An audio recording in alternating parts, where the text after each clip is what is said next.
अस्सलाम वालेकुम जनाब, मरूदा का की रेट है? 150 रुपये। हम मरूद सही आगे लगता है, बड़े बेहतरीन प्यारे मरूद भाई। 150 रुपये किलो आंडे जैसे 150 रुपये किलो दे रहे हैं।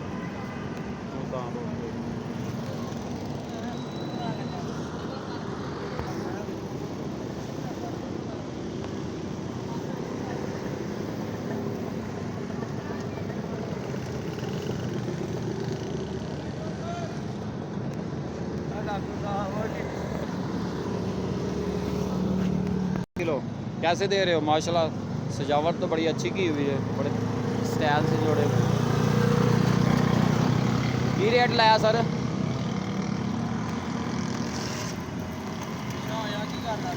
और रेट की लाया? 160 रुपये माशाल्लाह भाई, 160 रुपये बेहतरीन ए ग्रेड जापानी फल दे रहे हैं।